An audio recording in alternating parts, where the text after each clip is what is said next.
Good morning students. Welcome to Vasatigruh Vidyalaya karate.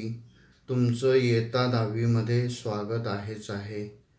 वर्षभर आपण science and technology part 1 शिकणार आहोत बाळांनो. हा जो पार्ट आहे सायन्स अँड टेक्नॉलॉजी हा 40 मार्कांसाठी आहे. सायन्स अँड टेक्नॉलॉजी पार्ट 2 हा 40 मार्कांसाठी आहे आणि उर्वरित 20 मार्क हे प्रॅक्टिकलसाठी आपण राखून ठेवतो आणि तुमचं इव्हॅल्युएशन आहे हे 100 मार्कांचं होत असतं. आता याच्यामध्ये मागच्या वर्षी आपण बऱ्याच गोष्टी शिकून घेतलेल्या आहेतच. पूर्ण टेक्स्ट हे 100 पूर्ण टेक्स्ट हे 10 चॅप्टरमध्ये डिव्हाइड केलेलं आहे. त्यातलं पहिलं चॅप्टर आहे ग्रॅव्हिटेशन. आता ग्रॅव्हिटेशन म्हणजे नेमकं काय? ग्रॅव्हिटेशनचा अर्थ असा झाला बाळांनो, गुरुत्वाकर्षण. तर गुरुत्वाकर्षण कोण देतंय आपल्याला किंवा कशामुळे प्राप्त होतंय इथपासून. आता ग्रॅव्हिटेशन म्हणजे गुरुत्वाकर्षण. गुरुत्व म्हणजे कोणीतरी तुम्हाला ओढतं आहे. मग आता कोणीतरी तुम्हाला खेचतं आहे, ओढतं आहे. तुम्ही ज्या दिशेनं जाताय ती दिशा बदलतं आहे. हे सगळं करण्यासाठी जे अत्यावश्यक आहे ते बल, हे सगळं बलामुळे घडतं आहे. चॅप्टरच्या सुरुवातीलाच तुम्हाला 3 प्रश्न विचारलेले आहेत. त्याच्यामध्ये पहिला प्रश्न आहे, what are the effects of a force acting on an object. म्हणजे एखाद्या वस्तूवर बल ॲक्ट झाल्यानंतर काय काय बदल होऊ शकतात. तर काय करतंय बल तिथे दिलेलं आहेच बघा. ह्या सगळ्या नोट्स तुम्हाला स्लाईडमध्ये जेवढे पॉईंट्स दिलेले आहेत बाळांनो, ते सगळे तुम्हाला लिहून घ्यायला लागतील. A force can set a body in motion. A force can stop a moving object. A force acting on a body can change the speed of the body. A force can change the direction of motion of a body. A force can change the speed as well as the direction of motion of the body. A force can change the shape and size of the body on which it acts. तर हे नेमकं काय झालं ते बघूया. बलामुळे अचल वस्तू म्हणजे एखादी वस्तू, दगड आहे तो अचल आहे, त्याला लाथ मारली तर तो गतिमान होतोय. जर एखादी गतिमान वस्तू, बायसिकलवर तुमचा मित्र येतोय आणि समोरून तुम्ही त्याला अडवण्याचा प्रयत्न केला तर ती बायसिकल थांबते आहे. म्हणजे काय झालं बाळांनो, जी बॉडी मोशनमध्ये आहे, गतिमान परिस्थितीमध्ये आहे, तिला गती प्राप्त झालेली आहे, तिला तुम्ही बल लावून थांबवू शकता. अ force acting on a body can change the speed. म्हणजे समजा खूप गतिमान वस्तू आहे, तिचा वेग तुम्हाला कमी करता येईल. खूप कमी वेगानं जाणारी वस्तू जी आहे, सेम सेन्सला जर बल ॲक्ट केलं तर तिचा वेग आपल्याला वाढवता येईल. A force can change the direction of motion of a body. एखादी वस्तू गतिमान अवस्थेमध्ये पूर्वेला जाते आहे तर बल लावून तिला पश्चिमेकडे आपल्याला पाठवता येईल. तिची डिरेक्शन, दिशा आपल्याला बदलता येते. A force can change the speed as well as direction. Simultaneously आपल्याला बल लावून वेग आणि तिची दिशा एकाच वेळेला मला बदलता येईल. आणि शेवटचा मुद्दा असा आहे, force can change the shape and size. Football आहे, तुम्ही ग्राउंडवर खेळता आहात त्याला जर लाथ मारली तर सायमल्टेनियसली त्याचा शेप म्हणजे आकार आणि साईज, आकार आणि आकारमान बदलतंय. हे सगळं कोणामुळे घडलं तर ते बलामुळे घडलं असं आपल्याला म्हणता येईल. आता आपल्याला पुढे जायला लागेल बाळांनो. पुढच्या स्लाइडकडे आपण जातो आहोत. Point number 2. What types of forces are you familiar with. म्हणजे तुम्हाला मागच्या वर्षी जे आपण शिकून घेतलेलं आहे बल आणि कोणत्या प्रकारचे बल तुम्हाला माहिती आहेत. तर उदाहरण जर द्यायचं झालं तर gravitational force, nuclear force, electromagnetic force, असे बरेच बलाचे प्रकार आहेत. पुढे जाऊया. What do you know about the gravitational force. तुम्हाला ग्रॅव्हिटेशनल फोर्सबद्दल काय माहिती आहे. Gravitational force is a universal force and it acts not only between two objects on the earth but also between any two objects in the universe. म्हणजे काय झालं, आपली जी पृथ्वी आहे तिचा म्हणजे ती कशी तयार झाली, तिचा उगम कुठनं झाला, नेमकं काय घडलं, असे बरेच विचार पुढे येत आहेत. पण थोडक्यात आपण असं जर बघितलं तर ती गोलाकार आणि नॉर्थ साऊथला चपटी आहे, सफरचंदाच्या आकाराची आपली पृथ्वी आहे. तिला बरेच मातीचे वगैरे थर आहेत आणि ॲट द सेंटर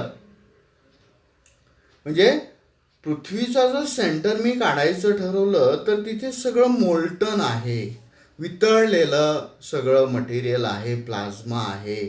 तो जो प्लाझ्मा आहे सायंटिस्टनं असं जाणवलं त्याच्यामध्ये जो प्लाझ्मा आहे तो certain amount of force is exerted by that plasma material and that is nothing but the gravitational force acts by earth on all objects which are situated on the surface of earth.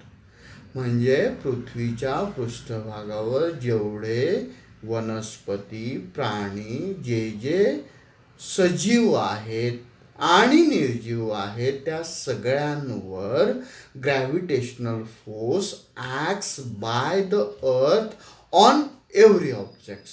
आता बघूया काय होतंय. तुम्ही आणि तुमचा मित्र, तुम्ही पहिल्या बेंचवर आहात आणि तुमचा मित्र शेवटच्या बेंचवर आहे. दोन्हींमध्ये असं गृहीत धरूया की 1 मीटरचं अंतर आहे. Distance of separation between them is 1 metre. If mass of your friend is m1, mass of you is m2, then your friend exerts a force on you. At the same time, you also exerts a force on your friend. दोन्ही एकमेकांवर बल प्रयुक्त करतायत. तरी जरी आता 2 प्रकारचे बल एक्झर्ट होत आहेत. One is attractive force. At the same time repulsive force is also exerted. नाहीतर काय झालं असतं, दोन्ही एकमेकांकडे ओढले गेले असते, खेचले गेले असते. ॲट द सेम टाइम खालच्या दिशेनं at the centre, towards the centre, पृथ्वी तुम्हाला खाली खेचते आहे.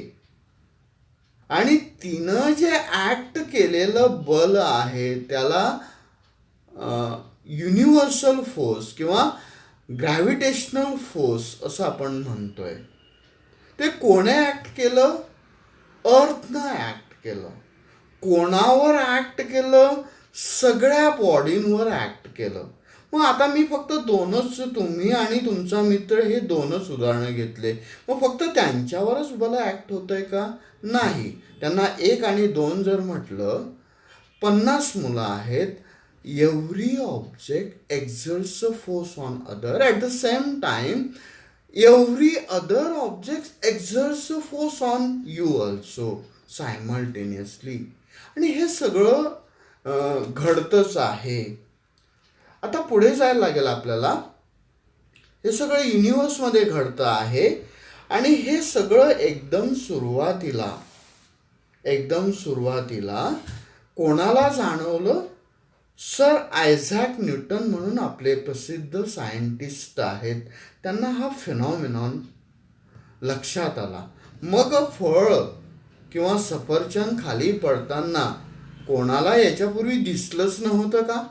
दिसलं असेल की हो, पण कोणाच्या डोक्यात असं जाणवलं नाही किंवा त्यांना स्ट्राईक झालं नाही की हे खालीच का पडतंय, वरती का जात नाही, आणि खाली पडतंय तर का पडतंय, आणि सरळ म्हणजे व्हर्टिकली डाऊनवर्ड सेन्सनच का खाली पडतंय.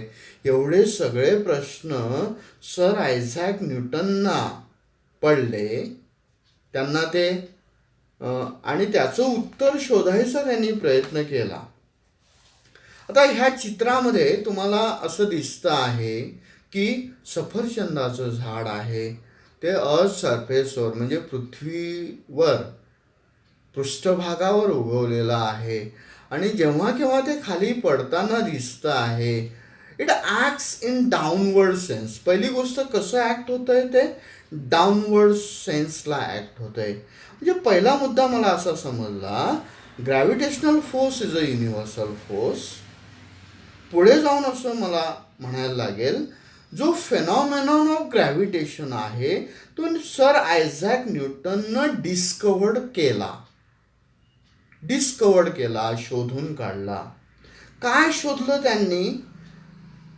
Force exerted by Earth on apple. आता काय होतंय? बल प्रयुक्त होतंय. कोण बल प्रयुक्त करतंय? पृथ्वी. कोणावर? सफरचंदावर. काय होतंय? फॉल. तो काय? Fall from a tree. झाडाच्या याच्यापासून, देठापासून तुटून ते ग्राउंडवर यायचा प्रयत्न करतंय. तर ग्राउंडवर येताना त्याला ओढलं जातंय, म्हणून ते अर्थकडे अट्रॅक्ट होतंय. And Apple fall vertically downwards. जे सफरचंद आहे ते पृथ्वीच्या दिशेनं सरळ खाली येतंय. It does not make certain angle.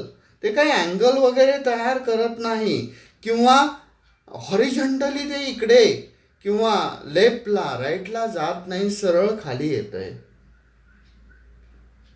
अर्थ attracting the apple towards itself. पृथ्वी सफरचंदाला सरळ खाली ओढून घेते. Directed towards the centre of the earth. ती खाली ओढून घेते. सेंटर दाखवला आहे बघा डायग्राममध्ये, तुम्ही जर व्यवस्थित बघितलं म्हणजे ग्रॅव्हिटेशनल फोर्स, झाड, तुटलेलं सफरचंद, ते पृथ्वीच्या सेंटरकडे अट्रॅक्ट होतंय असं तुम्हाला डायग्राममध्ये दिसतं आहे. Apple falls. काय कळलं मला ह्या डायग्रामवरनं? तुटलेलं सफरचंद फॉल्स व्हर्टिकली डाऊनवर्ड्स. इथपर्यंत काही अडचण आहे का बाळांनो? पुढे जाऊया. Force on an apple on the tree is towards the centre of the Earth. कसं पडतंय ते? परपेंडिक्युलर आहे. जर मी हे लाईन ड्रॉ करायचा प्रयत्न केला, perpendicular from the position of the apple to the surface of the Earth. Gravitational force between the Earth and the apple, ते दाखवलेलं आहे तुम्हाला. पुढे जायला लागेल आपल्याला. आता इथे काही अडचण नसावी असं मला जाणवतं आहे. पुढच्या मुद्द्याकडे वळूया बाळांनो. Force and motion. तर फोर्स म्हणजे बल, मोशन म्हणजे गती. We have studied that a force is necessary. तो अत्यावश्यक आहे, आवश्यक आहे. To change the speed as well as the direction of motion of an object. म्हणजे बल अचल वस्तू चल अवस्थेत आणण्यासाठी मला वापरायला लागेल, किंवा अचल वस्तू चल करण्यासाठी मला वापरायला लागेल. हे दोन्ही गोष्टींसाठी आपण वापरतो आहे. त्या वस्तूची चल अवस्थेत असेल तर दिशा आणि गती बदलण्यासाठी मी बलाचा वापर करतो आहे. याच्या मागच्या वर्षी म्हणजे 9वी मध्ये आपण न्यूटनचे गतिविषयक नियम, न्यूटन्स लॉज ऑफ मोशन, ते अभ्यासून झालेले आहेत आपले बाळांनो. ते तीनही नियम, Newton's first law of motion, it is also called as law of inertia, Newton's second law, law of momentum आणि थर्ड लॉ ऑफ मोशन, ही तीनही लॉज आपल्या 200 पेजेस नोटबुकमध्ये लिहून घ्यायला लागेल. हे सगळ्या ज्या स्लाइड्स आहेत यांचे सगळे पॉईंट्स आपल्याला लिहून घ्यायला लागतील. ह्या आपल्या नोट्स तयार होत आहेत बाळांनो, आणि मी सगळ्यांच्या नोट्स चेक करणार आहे. कोणी याच्यातनं, आता कसं झालं आहे, थोडंसं काळ म्हणजे कोविड-19मुळे थोडंसं अडचण तयार झालीच आहे, पण याचा अर्थ असा नाही. आता तुमचं हे 10वीचं वर्ष अति महत्त्वाचं आहे, आणि म्हणून मी सगळ्यांना सजेस्ट असं करेन बाळांनो की घाबरण्याचं काही कारण नाही. आपण तुमचा सगळा सिलेबस पूर्ण करणारच आहोत. तोही चांगल्या पद्धतीनं कसा पूर्ण होईल असं बघूया. त्याची पहिली पायरी अशी आहे की ज्या स्लाईड मी तुम्हाला प्रोव्हाइड करणार आहे वर्षभर, आता हे किती दिवस चालतं, कसं चालतं आपल्याला कोणाला सांगता येणार नाही, पण जे आहे परिस्थितीला आपल्याला फेस करायला लागेल.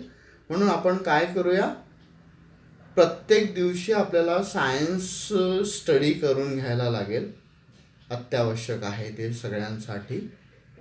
आणि 1 by 1 स्लाईडचे जे पॉईंट्स आहेत ॲज अ नोट्स तुम्हाला वापरता येतील. त्याचबरोबर जे टेक्स्ट आहे ते सुद्धा सुंदर बनवलेलं आहे तज्ज्ञांनी. त्याच्यामधले जे पॉईंट्स आहेत ते मी मार्क करून देईल तुम्हाला. ते पॉईंट्ससुद्धा तुम्ही जसं 1 by 1 मी पाठवेल तसं तुम्हाला ते लिहून काढायला लागतील, आणि अशा तुमच्या नोट्स तयार होतील. आणि मग क्वेश्चन ॲन्सर्स तयार झाले की तुमचं हे होईल. पण कोणीही ते टाळण्याचा प्रयत्न करू नये. मी कधीही कोणालाही का रे बाळा तुझं कुठपर्यंत आलं असं विचारू शकेन नव्हे, मी विचारणारच आहे. म्हणून तुम्ही रेडी असणं तुमच्या बाजूनं हे जास्त महत्त्वाचं आहे. पुढच्या पॉईंटकडे वळूया आपण. एक ॲक्टिव्हिटी दिलेली आहे.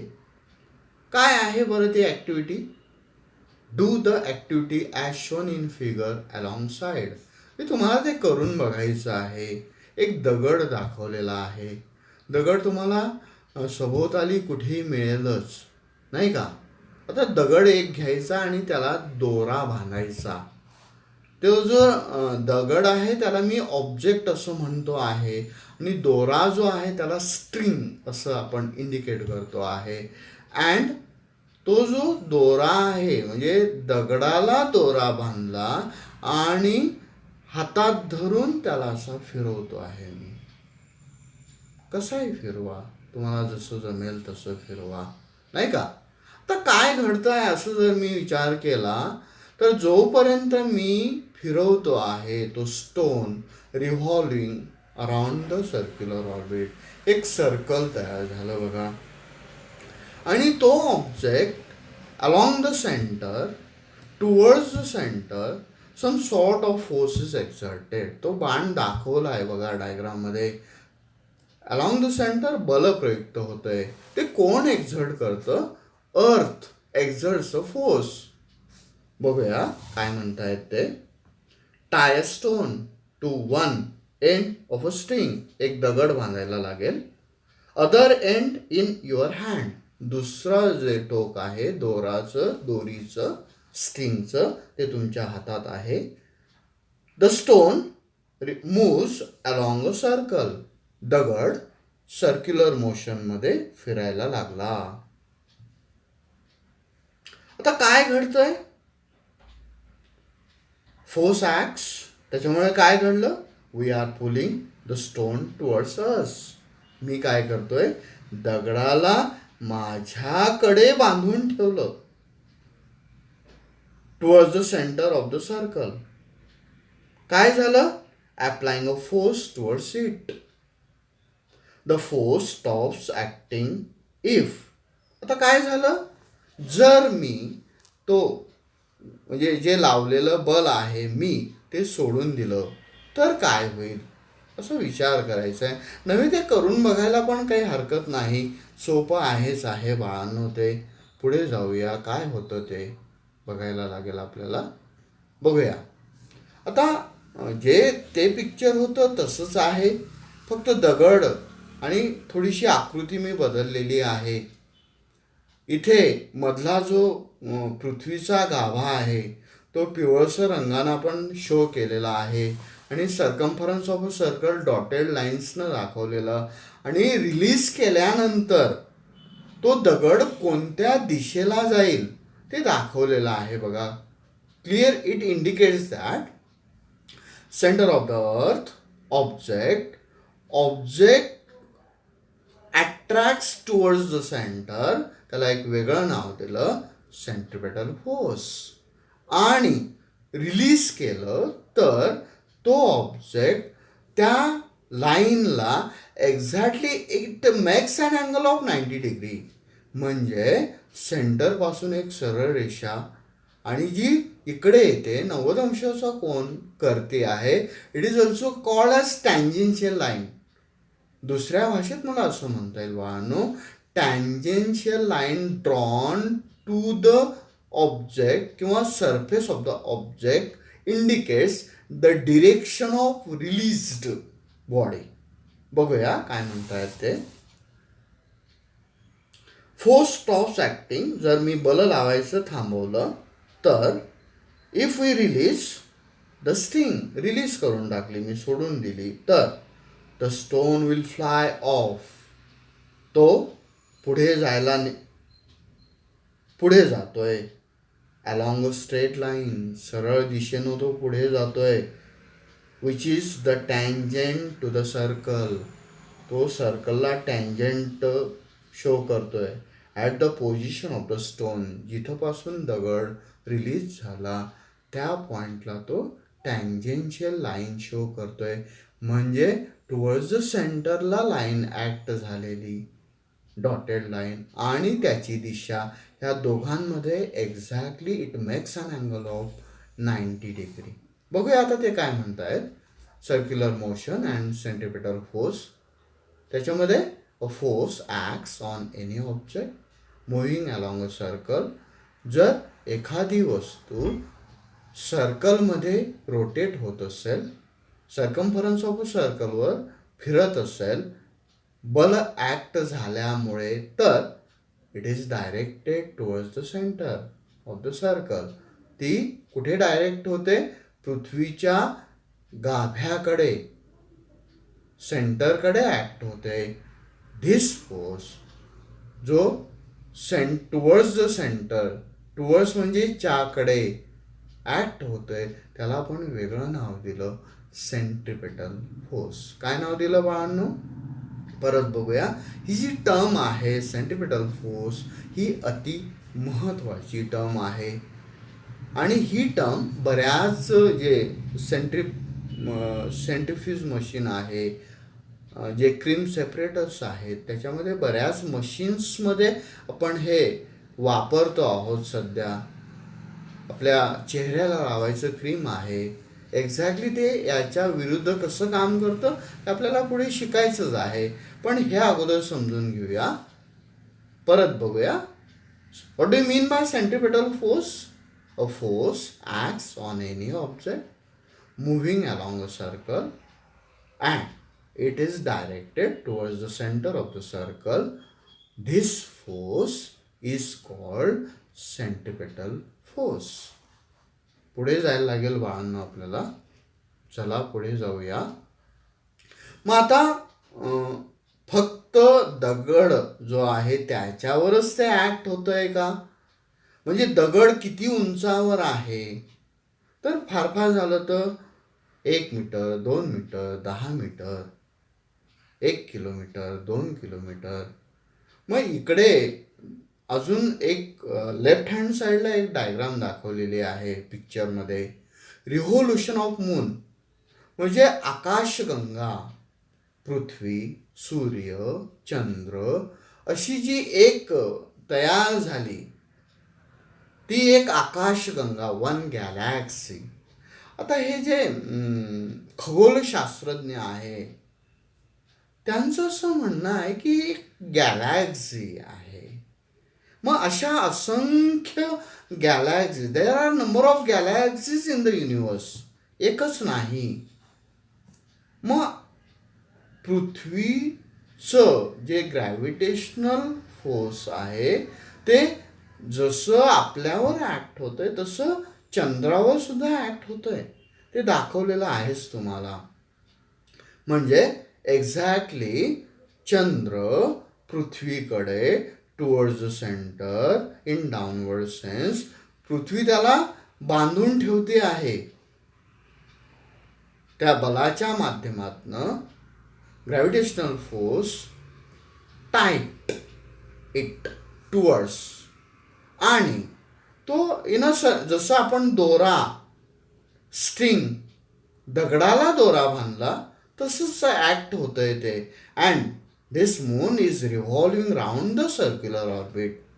आणि तो जो चंद्र आहे तो सर्कम्फरन्स ऑफ अ सर्कलवर, ते भलं मोठं सर्कल आहे. म्हणजे हाईट वाढली का बाळांना, उंची वाढली, H. Moon is kept at a distance H from the surface of the अर्थ. ते पुढे बघायचं आपल्याला कसं कसं ॲक्ट होतंय ते. मग एवढ्या उंचीवर असताना, तरी इतका लांब असताना, खूप अंतरावर आहे चंद्र, आपल्यापासून दूर आहे. मग काय होतंय ते बघूया. Moon is a natural satellite of the earth. या सगळ्या नोट्स लिहून घ्यायला लागतील. Goes around it in a definite orbit. ते जे ठरलेलं ऑर्बिट आहे त्याच्यामध्ये तो फिरतो आहे. The direction of moon of speed constantly changes during this motion. आता तो एकाच दिशेनं जातोय का त्याचं दिशा सतत बदलते आहे. म्हणजे परत बघूया. Direction of motion of the moon and speed constantly changes. त्याची दिशा आणि त्याचा वेग सतत बदलतो आहे. पुढे जाऊया. आता अजून एक पिक्चर दाखवलेला आहे बघा, राईट हँड साईडला आहे ते. 2 पिक्चर्स दाखवलेले आहेत. आता आपण चंद्राबद्दल बोलून झालेलं आहे. मग फक्त चंद्रच आहे का हो गॅलॅक्सीमध्ये? तर जसा चंद्र आहे तसे प्लॅनेट्स पण आहेत. मग इकडे दाखवलेले आहेत बघा.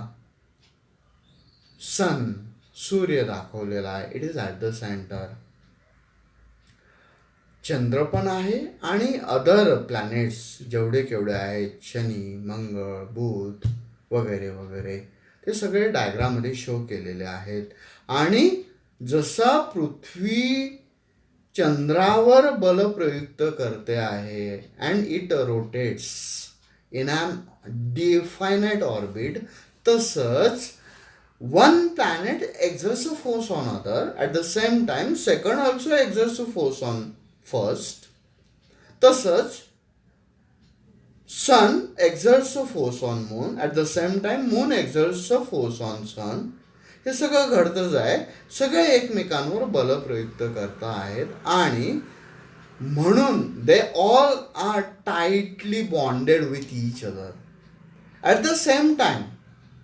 ह्या सगळ्यांवर, आपल्यावर सुद्धा. म्हणून वर्गात बसलेले विद्यार्थी प्रयत्न करून उठल्याशिवाय जागा सोडत नाही.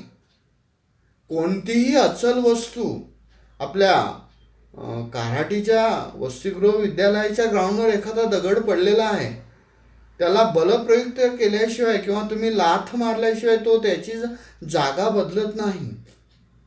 म्हणजे एखादी अचल वस्तू बलप्रयुक्त केल्याशिवाय पुढे चल होत नाही किंवा चल वस्तू आपली अवस्था बलप्रयुक्त झाल्याशिवाय बदलत नाही. आणि ह्या सगळ्या either they are living, non living, on all objects अर्थ एक्झर्ट्स अ फोर्स, त्याला आपण नाव दिलं ग्रॅव्हिटेशनल फोर्स आणि त्यालाच आपण म्हटलं ग्रॅव्हिटेशन. पुढे जायला लागेल आपल्याला. आता बाळांनो, आपल्या स्लाइड तर तुम्हाला दाखवून झालेल्या आहेत.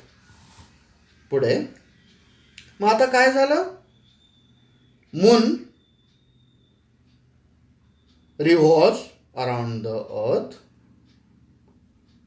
There is a force exerted on the moon. This force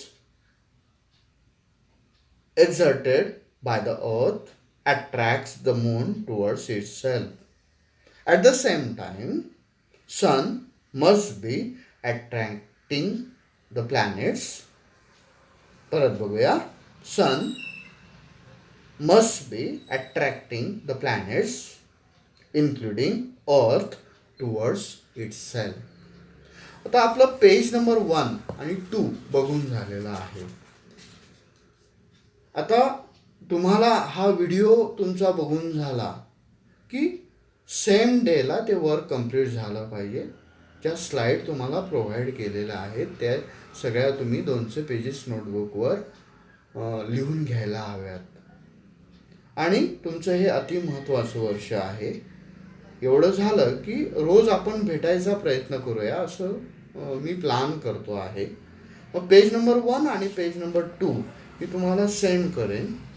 ते सेंड केले की तुमचं काम काय की तिथे मार्क करून दिलेलं आहे. म्हणजे पूर्ण टेक्स्टमध्ये टेक्स्टचा प्रत्येक शब्द महत्त्वाचा आहेच आहे. ते तुम्हाला केअरफुली पेन्सिल ठेवून जसं आपण मागच्या वर्षी करून घेत होतो तसं करायला लागेल. त्याची हॅबिच्युअल म्हणजे सवय तुम्हाला आहेच आहे, तरी पण लक्षात आणून देणं आमचं काम आहे म्हणून तुम्हाला सांगतो आहे.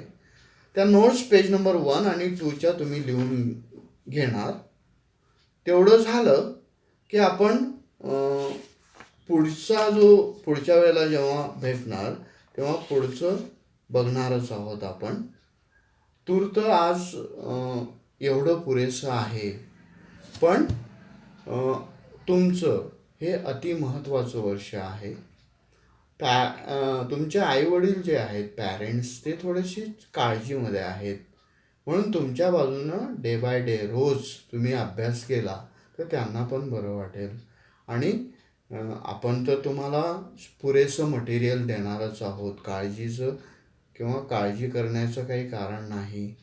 बघूया पण जसं हे होईल तसं आपण ते चांगल्या पद्धतीने पूर्ण करणार आहोत.